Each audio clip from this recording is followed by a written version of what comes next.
Yes. Yes. Yes. Sorry about that, Lambi. It's a jawbreaker. It's a money-making name because she's a money-making person. Okay, so before we go ahead, I just want to give us a quick recap. Thank you, Edith, for that wonderful introduction. I want to give us a quick recap of what we did last week. We felt like this week, this first Tuesday, we should just let our guests know what's going on in the market. So today is just going to be a review of the domestic and the global market, and we're going to try and see how that affects you as an investor. What does this information that you just hear, that you receive here, how does it affect your investment making decision, and how does it affect your investor? But before we just quickly go, let me just quickly run through what we discussed last week. Last week was a beautiful session. We had a lot of questions, and we'll be definitely be bringing Okoyemi back again by the end of the month to further discuss on the capital markets, basically stock. So he mentioned stock types, and he focused on 4 types, where you can play as an investor. He said you can either choose to play between the value or growth stocks. He also mentioned income stocks. He also mentioned defensive stocks. He also mentioned cyclical versus non-cyclical stocks. Now, he mentioned 4 key strategies that you can use as an investor when you decide to, play in that capital market. He mentioned that you can decide to play, one of your strategies can be either going on the long term or going on the short term. So you can either be a passive or aggressive investor. He also mentioned another strategy. You can be an investor that is looking at focusing on dividends and regular cash flows. So your strategy is just to focus on stocks, and that most time will be a long-term stock that is going to give you regular cash flows or dividend. He also mentioned that another strategy you can look at would just be capital hedge. And the last he mentioned was also momentum versus contrarian strategy. So that's just it on what we discussed last week, which was the last Tuesday of the month. We'll be bringing him back again so that he can take us on, he can further, elaborate how we can play in the capital market. But for today, like my colleague Edith just said, I'll hand over to Olamide to take us on the financial, domestic and the global market. So over to you, Olamide.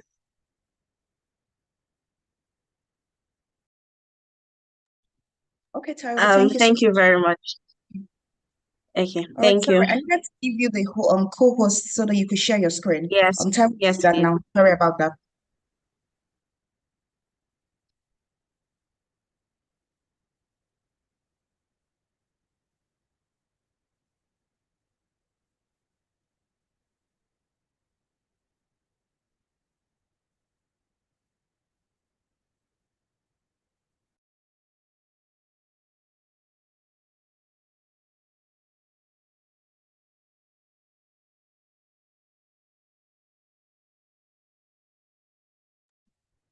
Hi, Taiwo. Are you able to do that? Should I share the screen from my end?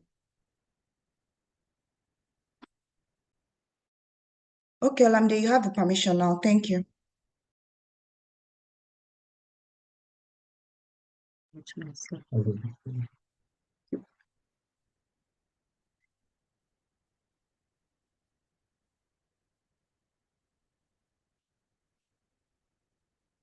Please confirm you can see my screen. Yes, we can. Thank you. Okay, thank you very much for this opportunity. Thank you, Taiwo. Thank you, Edith. So without wasting much of our time, I'll just jump right into it. And yeah, given the summary that Taiwo did about the stock market, where to put your money and how to go about that, I've given a review of the domestic and the global market. So in putting your money safe, you also have to understand what is going on in the economy, and that way you're able to navigate through, and that gives you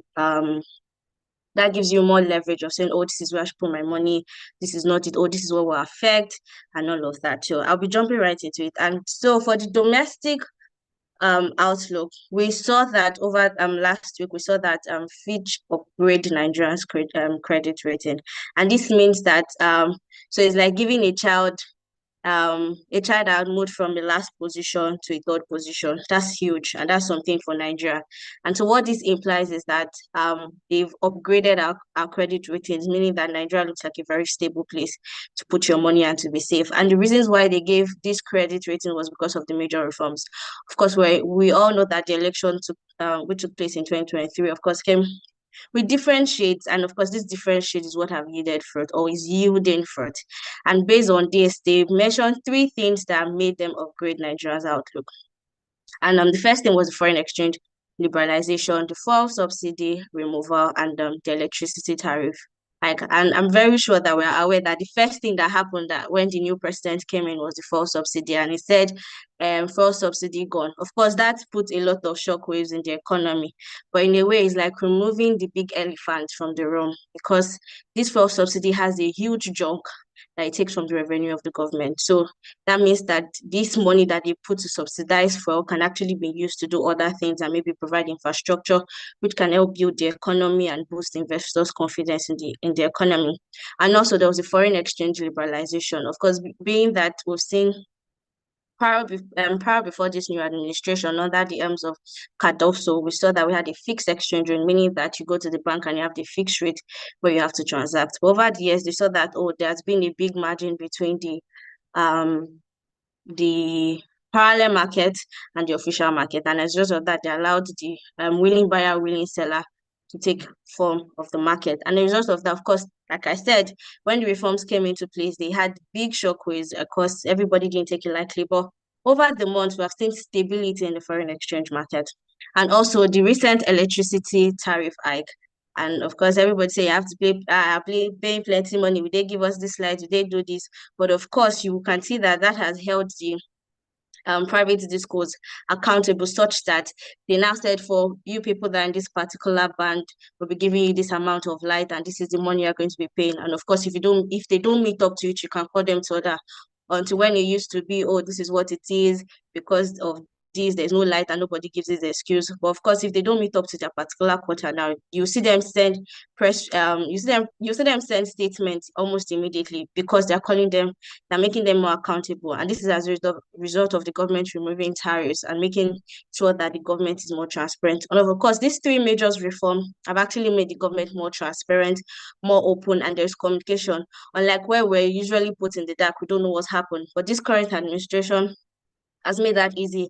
And climbing on those three reforms, we've seen that that's one of the reasons why Fitch upgrade our credit ratings.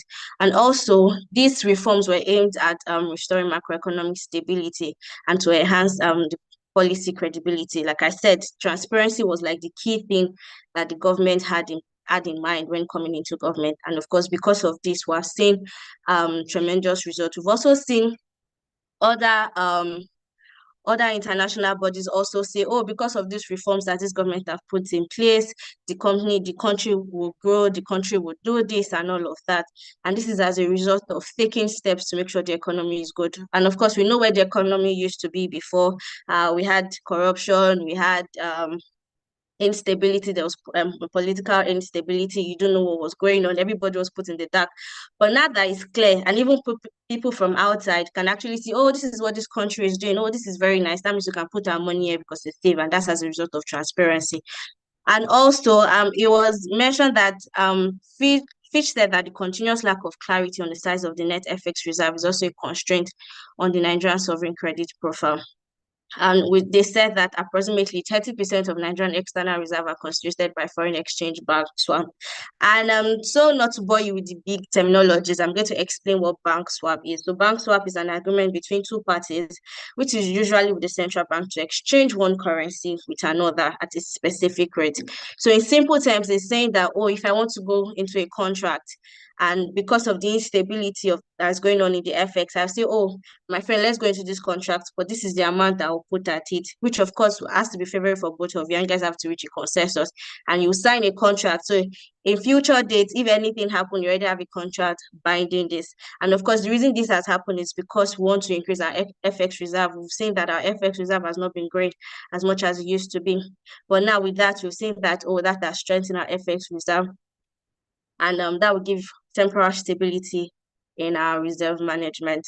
The key takeaway from this is that the credit rating upgrade implies that Nigeria is getting financially better in terms of creditworthiness, an important basis for borrowing from international financial system. And like one thing that Nigeria does, we know that Nigeria borrows a lot. We do borrow a lot. And of course, in order to borrow from this international organization, you have to present yourself well. It's like me going to say, I want to go and meet Taiwo and say, Taiwo, please come and bring me 100 million. And I'm wearing a Dunlop slippers and my head is looking somehow. And she'll be like, am I sure this person can pay me back? But when I go and I present myself well, and I come with the slides and say, oh, this is what I'm going to do with your 100 million, this is what I'm putting in place, and this is how it's going to grow, and I'm going to give you back with your interest, and this is how I want to put your money. She gives, oh, please come and take the money, take the check. You're good to go. Exactly what Fitch is actually trying to do. So because Nigeria has presented itself in that way and say, oh, we're no longer looking tattered, we know that we've not had economic stability, but these are the measures that we're putting in place in order to attain this certain growth, and this is our goal, and this is what we're doing. They saw this right and said, okay, now it seems like this country know what exactly they're doing, and decided to upgrade our credit rating. And of course, this makes us look very presentable in the eyes of investors. The next one on the domestic outlook I'll be looking at is Nigeria owed 94% of cash outside the bank. Of course, I know when somebody hears this news, it's like, so there's plenty of money in this country, but I'm not seeing the money. Hold up, I'm going to explain. So first of all, let's first break it down. The first highlight I have here is that Nigerian private sector lending contracted by 12%, and it contracted to 71.21 trillion, meaning that the amount of money that central bank will give to private sector. But of course, we know that in order to facilitate your business, there's the debt and there's the equity. And so for the debt, you have to borrow money in order to finance your business for infrastructure, because you know that it will yield growth and yield increase at the end of the day. And so, but as at March, we saw that declined. And you'll be wondering why that declined. And this is because of one, if we've had macroeconomic conditions, we've seen that our economy our inflation has been growing at a very increasing rate. And as at now, our inflation stands at 3.2%. And also, there's also the central bank has also implemented the MPR, where they have increased interest rates, meaning that they've increased interest rates to 4.75%, meaning that when I used to go and borrow loan at this particular rate for 20%, it's now 24%. Now, private sector is like, hold up, am I sure I want to put this money there and pay at this certain interest? And as a result of that, we have seen that decline. But also from the policy side, we've seen that CBN also put out a circular saying that, oh, there should be a reduction in the loan to deposit ratio. And this is as a result of them tackling inflation. Now, CBN uses one of its tools called the MPR in order to tackle inflation. And so because inflation has been on a steady increase, it has also been increasing interest rate in order to attack or combat inflation and meet the target at which they've set for themselves.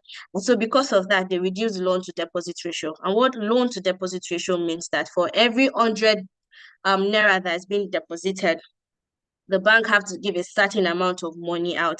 And it used to be 65%, but now they reduced this to 50%, meaning that for every 100 naira or every 100 naira deposit into the bank is obligated to give 65% out.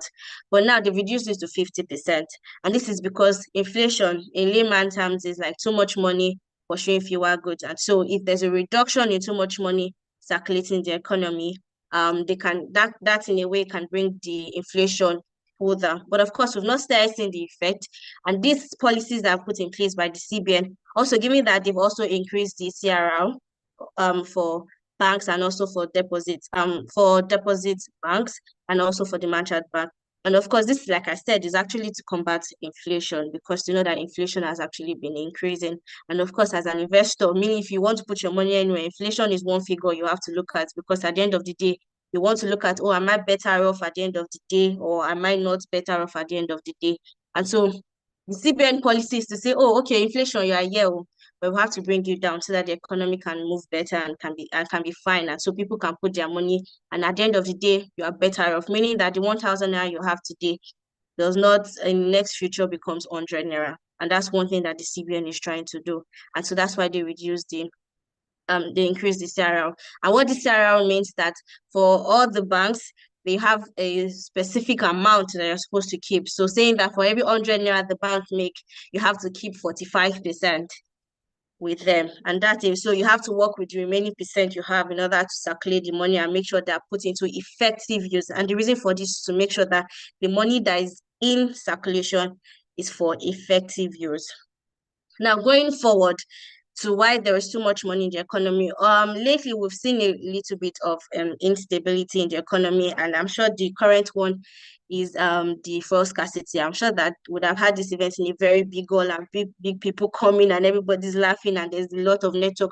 But because of fuel scarcity, everybody has to, so when the technology would, let's do this. And as a result of that, people have decided to hold money because there's the fear of, oh, what if this happens? What if this doesn't happen?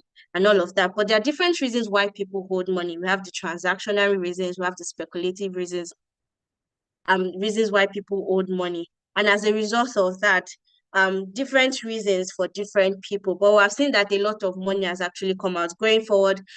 Being that as at 2023, when the new Naira came into note, it was put in place so that they can retract the too much money. So there was a certain amount of money you could go to the bank and the bank to give you because they knew that there was too much money and inflation numbers were increasing. And that's one thing that the CBN did. But now we can see like there's a reversal of that in the place. But not to say that the CBN is not trying to mop up liquidity with different tools, with the OMO and the treasury bills and all of that. But of course, when there's a lack of confidence in the banking system, this is what happened.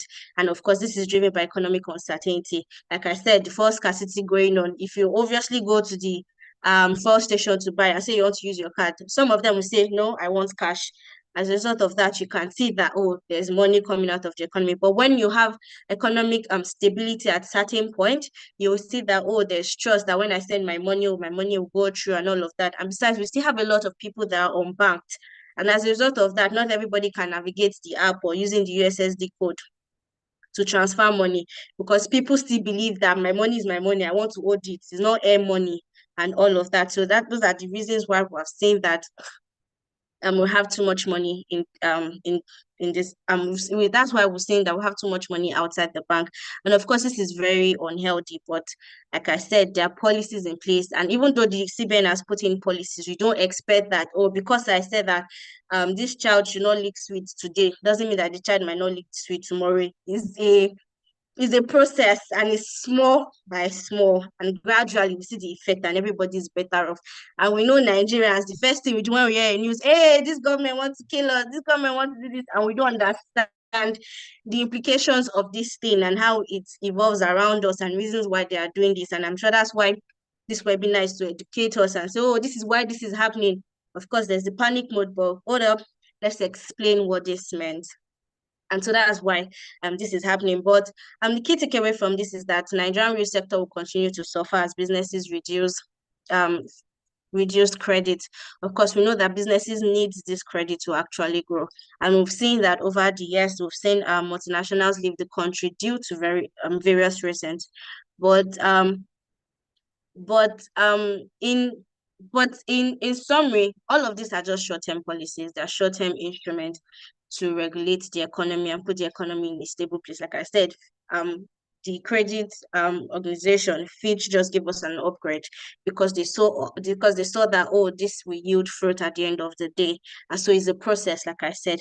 Of course, would it be easy? No, but it's a gradual process. And so the government is forcing us to say, oh, the little money that you people have, make use of it. Let's see the economic activities that can turn out from this, and of course boost the economy, and we grow and we can grow from our 3.3% our current GDP and definitely expand to that. And the alarming cash hoarding trend signals a severe liquidity crunch, posing significant risks to the nation's financial stability and economic growth. Of course, if there's too much money, inflation will definitely continue to rise because there's too much money chasing fewer goods. But with different policies from the government, in order to establish that, oh, the economy can be stable at the steps in order to ensure that this works. So you don't go out and say, oh, the government increase this thing, they want to kill us and all of that. No, this is why the government are doing these things. And of course, this allows you make informed decisions and know. And like Taiwo said, talking about the stock. So if you want to put your money in a particular stock, you can understand, oh, this LGR affects this particular sector and this what happened. Oh, okay, I think but of course, making your investment decisions has to come with you gaining lots of knowledge. So you just don't do based on one-off thing and everybody's reacting one party. It comes to you understanding it and understanding the risks that you want to take in. Yeah, so that's it for that. Then lastly, on the global outlook, because I think I'm running out of time before Taiwo bounces me out of this place. We're looking at the Federal Reserve. Federal Reserve rate cut as inflation remains stubborn. Of course, we saw that last week Wednesday, the Federal Reserve, the US, held its benchmark short-term borrowings between 5.25% to 5.50%. Now, let me explain. From 2020, we've seen hikes from the Fed because of the inflation has been high, and up until July 2023, they took a break and say, oh, we're not cutting rates, we're not increasing rates, we're not hiking rate, let's put interest rate at this and see the previous what's the word I'll use now? Let's see the previous actions we have taken. Let's see how to play down. And this is one thing that the Fed is saying, because in the last meeting, they were like, oh, the path at which they will go now is very unstable. And there's one thing that the Fed does is that they pay a lot of attention to numbers because they know their people are very informed. So they just don't go out and say they are hiking by 0.1% because the market instantly would react. And so because of this, they said that, oh, there's no clear direction to how this will go at the moment. So we're going to be very dovish. We're still holding our rate, and let's see the other ones that has played out. Let's see how they will evolve in the market over the years.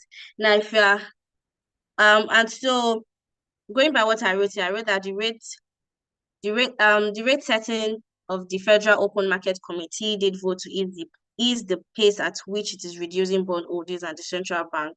Previously, they allowed up to 95 billion a month for maturing bonds to expire without reinvesting. Upon the new plan, they will only allow 25 billion in treasuries, down from 60 billion, and expire each month, reducing the annual decrease in holding. And so, like I said, inflation in layman terms is too much money for showing fewer goods. And so they have reduced that, saying that, oh, let's see how this will evolve, and let's see if the inflation rate will actually, if the previous policies, pardon me, that we have taken will actually will actually play out. And in summary, looking at this, we say, oh, we're just talking about the global market. What happens to Nigeria if they increase, if they did not increase? What does it mean to Nigeria? Now, there are different ways we can take turns of how this thing will affect Nigeria. But one thing that I think that will affect Nigeria is such that an higher interest rate in the United States means that the stronger dollar, which would actually mean negative for developing countries. So meaning that I'll prefer to hold more dollar coming to Nigerian market.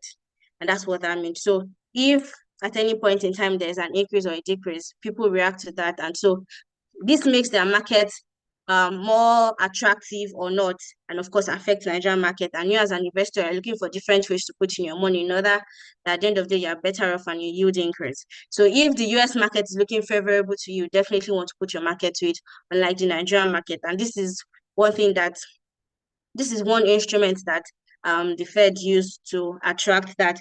Another thing is that since the Fed is not expected to cut its rate, being that inflation is not going down as anticipated, the strong dollar will attract the flow that Nigerians and other markets will look for. So given like the developing countries like Nigeria, given that very soon want to enter the Eurobond market, and the Fed not expected to cut its rates, Nigerian market looks attractive and attracts investors to put money in our economy. And as a result of that, we see our economy grow in terms of FPI. There's more money, people are investing, then leads to economic growth, and every other thing turn by turn follows suit.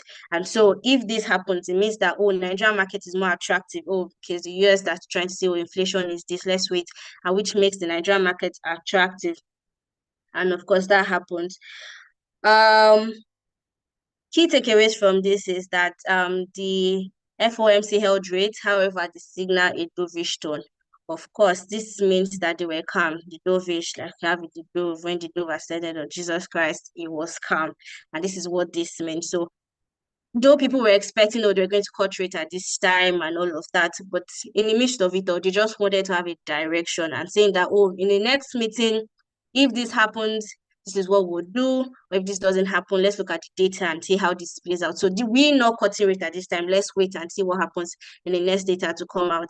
and will now determine where to go and where not to go. And of course, that can now inform you as an investor where you want to put your money and saying, oh, Fed is not cutting rate. I think at this particular point in time, the Nigerian markets might look very nice, given that you actually read about where you're putting your money and you're well informed about it. And so that also gives you information and also signals how to grow your money, grow your wealth, among every other thing. And that comes to the end. I don't know if anyone has any question. And this brings us to the end of the global and the domestic outlook. And I'm sure that has informed you, knowing how one particular policy affects you and affects investment decisions that you take. Thank you very much. Over to you, Taiwo. Thank you so much, Olamide. That was in-depth, really. That was a lot. So for those of us here, some of us understand the market, some of us are hearing these things for the first time. But what's the most important? One of the things we're trying to push in this session when it comes to building wealth is understanding the basics. You need to understand the fundamentals. I mean, you can't be here and do on this. You need to know whatever news is coming out. And that's why we also gave you information on the global markets as well. Because once you're an informed investor, you can take the right investment decisions, and that ultimately helps you to build your wealth. One thing that was quite paramount to both the global and the domestic market news was inflation. I think for everybody, that's the big monster in the room. And, the Fed is trying to battle that. We also have our own Apex Bank here in Nigeria trying to battle inflation. One of the very good news that we heard from the Fitch ratings is that Nigeria is having a good outlook. So I would think for me, this is a good time to take a bet on the Naira. Right? This is a good time that they're trying to, dissuade people from speculations around dollar investment. One other thing that Olamide also mentioned that I think is also very key as an investor was saying these are short-term strategies or policies that are being initiated by the Apex Bank, to help combat inflation. And one of the things she also mentioned was that the three things that she mentioned that also stood out to me was the hike in electricity tariffs, subsidy removal, and I think there was one more thing she mentioned again. Now, when you look at those things, it trickles down to inflation to the common man. Because when fuel goes up, transportation for food, I mean, if you're bringing raw materials it will hit back on, on the common man because the prices of things will go up. But in the long run, it has, a better effect on us as a nation. Now, back to the short-term, policies that, short-term strategies that the Apex Bank is taking, to try and combat inflation. For me, as an investor, how I would think as an investor is I will jump on it and take advantage of these short-term policies now. Because one of the things that the Apex Bank is doing is hiking up rates. Now, we know, I've been saying it over and over again, these rates will not be like this forever. So this is not for me, I would suggest that this is not a good time if I'm going to any money market instrument. If I'm investing in treasury bills or I'm doing fixed placement with my bank, I will negotiate a good rate and I will lock in those rates for a longer tenure. Because the truth is, by Q3, Q4, things might have changed and you won't have access to such rates again. So if you're an investor that you're just always scared and you just don't like to take decisions, say, I'm not used to anything that is beyond 90 days, 30 days, this is a time for you to, push yourself, nudge yourself a little bit more and, go for investments that are like maybe 180 days, 1 year, because this is a time to tap into, the benefits of those short-term policies as an investor. So that's how it relates to you also as an investor. Now, there's so many opportunities out there because of this, because of what she also mentioned. She mentioned that the real sector is also suffering because the cost of credit has gone high. And now we've seen that. We've seen how the market has reacted to that. We have a lot of blue chips and a lot of well-known top organizations coming into the market, raising debt via commercial papers at very high rates. So this is also a good time for you to take advantage, and you need to just pay attention to what's going on around you. We have commercial papers that have been issued for as high as 22%, 25% with such yields that, we haven't seen in a very, very, very long time. And I'm talking of issuers that have, very good ratings, AAA ratings, that you can give your money and actually go to sleep, that the credit risk is actually very low. So that is how it relates to you as an investor.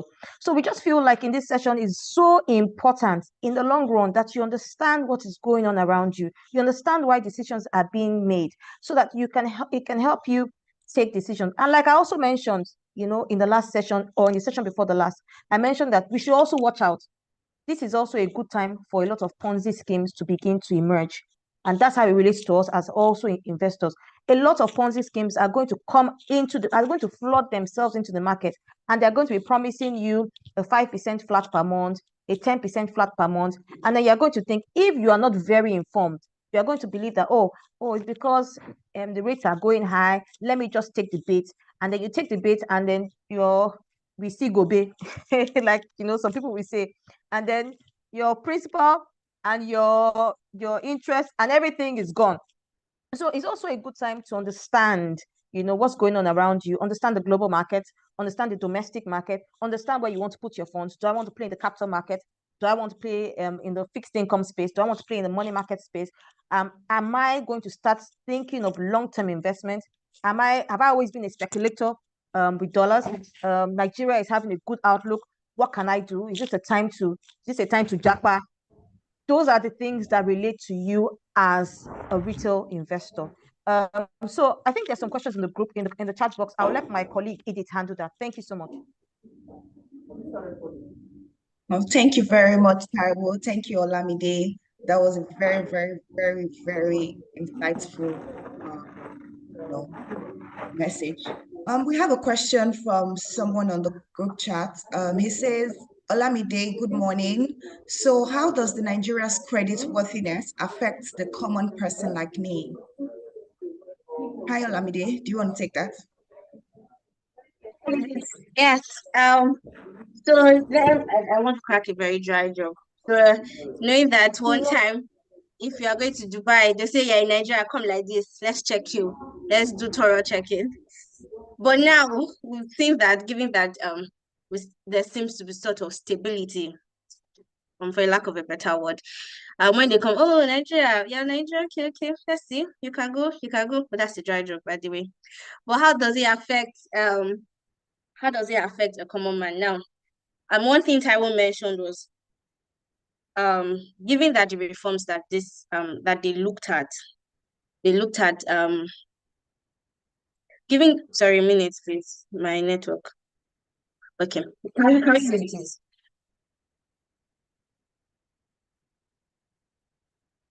Edith, please, can you hear me? Okay, my network was a little bit. Okay, so given the reforms like the fuel subsidy, electricity tariff, how does it affect you as a common man? Now, this puts you as an edge where you can actually pride in yourself as being Nigerian. And also giving that it brings stability. Now, meaning that we can enter the international market and get loans, and these loans in turn are used to build the economy, such that they're used to build infrastructures where you as a common man, maybe you have a small business, SMEs, you can go and access loans to build the economy to grow. That, of course, that in turn leads to economic growth. And also giving that Nigerian looks more presentable outside, meaning that I can actually go outside and say I want to apply for grant in an international firm. Of course, these were one things that they actually always look out for if you are going to apply for international grant. But now, given that, there's been an upgrade. So as a common man, if you're trying to upscale your business, you actually can say, oh, okay, I want to use this opportunity to enter the international market and probably ask for grant from all of this organization. And given that, they look at Nigerian economic outlook and say, Nigeria is not even looking good. Why should I give you the loan in the first place or give you this grant in the first place? But now that they see that, there's sort of a stability in the economy, meaning that if you put this money into use in the economy, meaning that it will yield fruit. And so these are one things that as a common man actually affects you. So it's not the whole big thing, the economy happens, but of course in our little small circle, it just puts us on an edge and makes us look more presentable for larger opportunities. I don't know if that answers the question. Okay, thank you. Ugochukwu, I don't know if that answers your question. Yeah, it does. Thank you.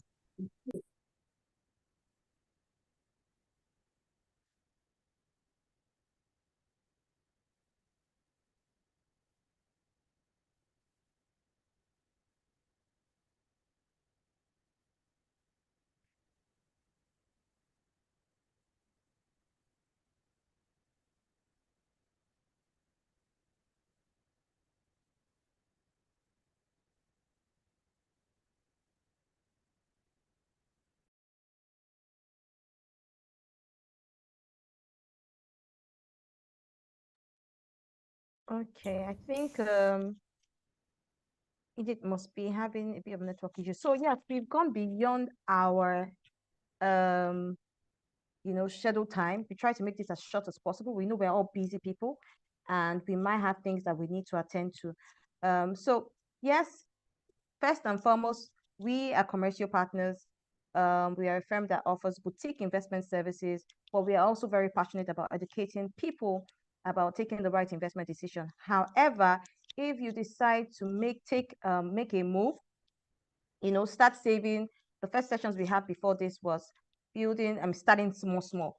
You can always reach out to us. We always leave our details, at the end of this session. You can scan, reach out to us, and then first and foremost, we'll add you to our mailing list so you can start getting market updates, and then we can talk you through taking or starting small, or taking the right investment decision. Like I said, we don't say recommend, we just say we guide you through and we help. That's why we're particular about you understanding first. So you don't just step and say, okay, tell me what to do. You need to understand yourself first, understand yourself as an investor, and then we can hold your hand and guide you through taking the right investment decision. So in the absence of none, we really don't have any more questions in the chat group. Ugo, please go ahead and put up our QR code so people can scan and Sorry, we can there's take another them. question on chat box. Okay, that's fine. Just can you read out the question?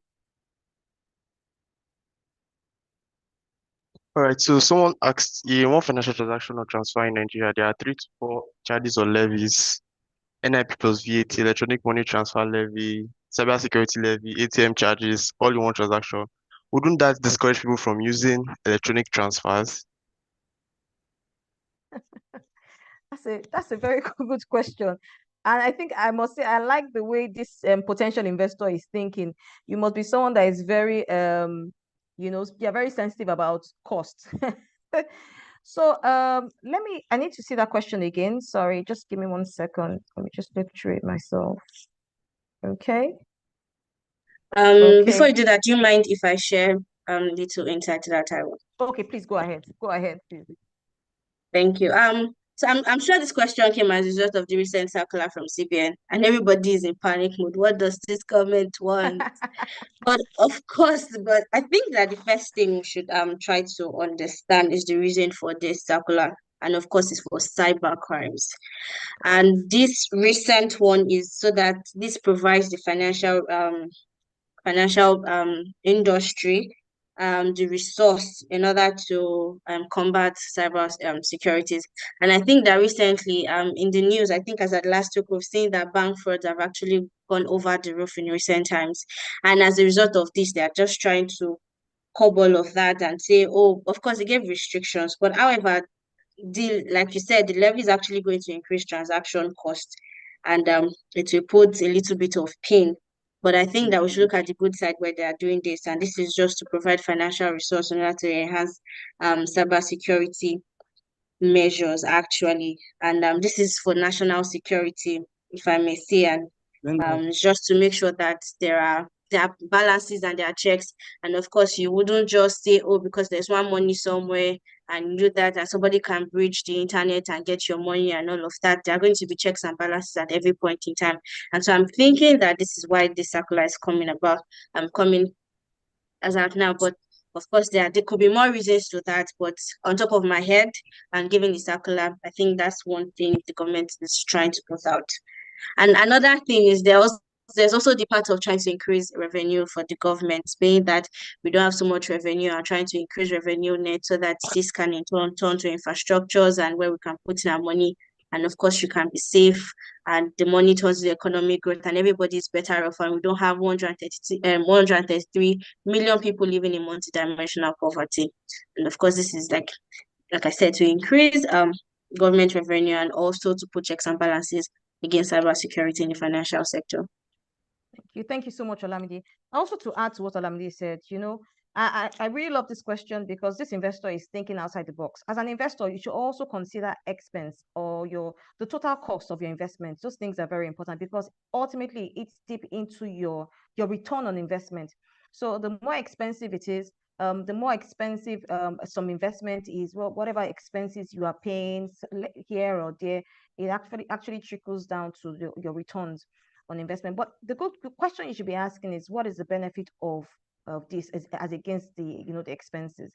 And if, like Olamide already said, the benefit actually ultimately outweighs the cost. And if it pays more to have your money safe and secure, than to pay cheaper and have your money at risk.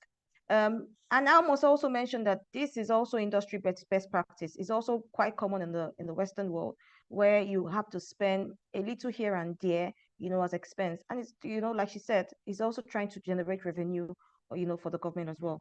So yes, I think as an investor, how I would tackle this is I look at my investments. I put all these expenses into a bucket and find out how much, what impact is going to have on my return on investment. So, for example, investing in maybe a bank placement, or I'm investing in maybe a bill or whatever. I'm going to put all the expenses together and find out what percentage that takes off my investment returns. And if it's something that I can sweat, then if it's not something I can sweat, then I can begin to negotiate for higher returns. But I think that's how we can look at it as investors. But that's a very wonderful question. Okay, yes. So Edith, we lost you for a minute.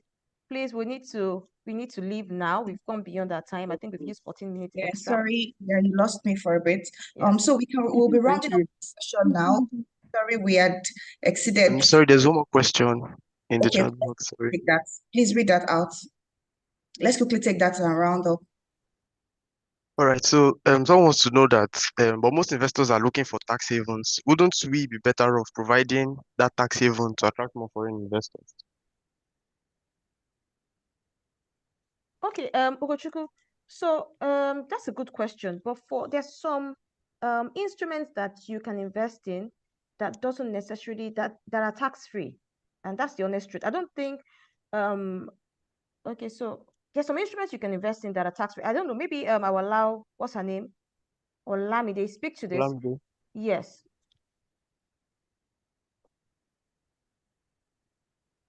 Okay, so like Taiwo said, their investments are tax free, but let's come from the economic parts. A normal saying is money wey sweet.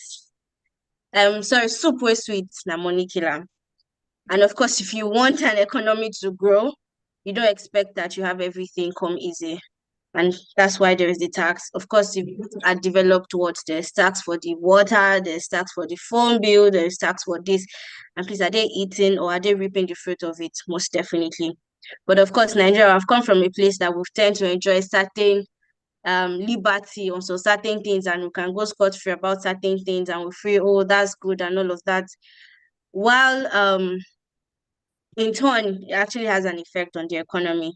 If we say that, oh, of course, the government definitely gives tax credit if there's a need. So if there are probably infrastructures that want to put in place for the infrastructures that want to put in place. So for example, the Suzuki bond.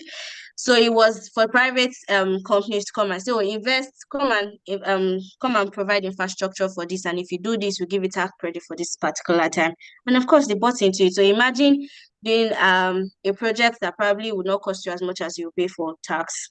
That's one way. And in turn, the roads are good, transportation is easy, you can transport your goods, in turn you get your things, and there's economic activities.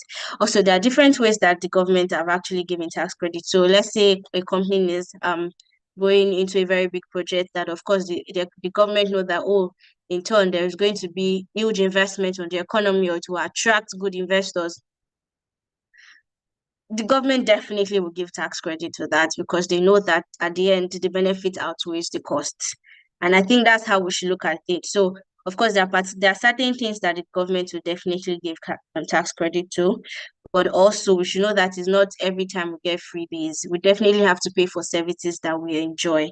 That's it. And like Taiwo rightly said, the investment that you put your money in and is tax free. So that comes to you boiling down to knowing, oh, what investment do I want to put my money in, and would it yield me benefit. And of course, as an investor or like a business person trying to build your company too, you know that, oh, if I pay for this certain thing, I know that for the next 5 years I will not have to bother about this thing than doing micromanage and all of that. So why not go for the cost when I know that my benefit will outweigh that? So I think that sort of way definitely attract. And of course, there are different ways that the government attracts foreign investors. So it's not just by the tax credit. And of course, there are probably new if there are new companies coming into the economy for FDI, and it takes a time for them to be stabilized in order to grow and try to understand the Nigeria dynamics.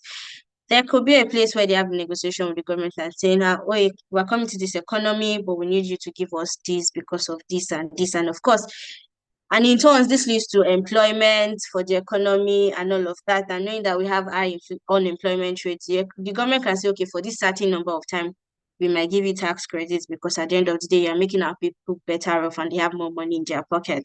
So we shouldn't be looking at every time looking for tax credits, because there are some certain things you have to pay for in order to stimulate economic growth. And of course, the government definitely needs fund in order to roll out its projects or the manifestos that they've come to say this is what we want to do.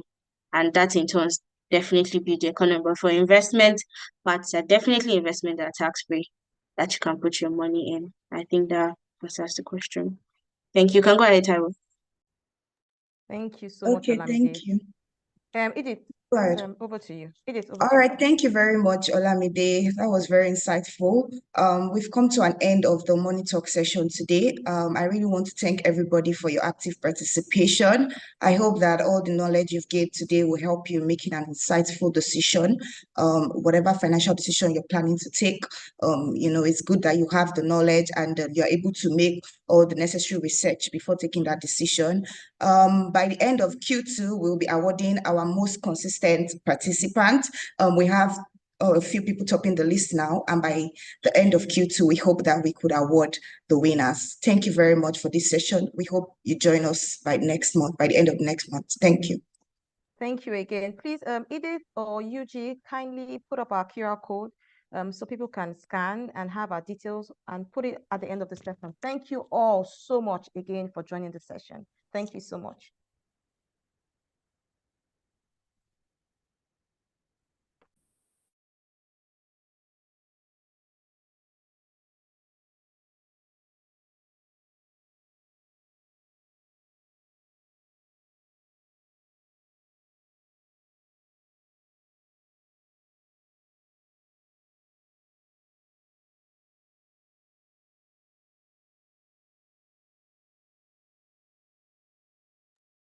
Taiwo, please enable me share my screen so I could put up the code.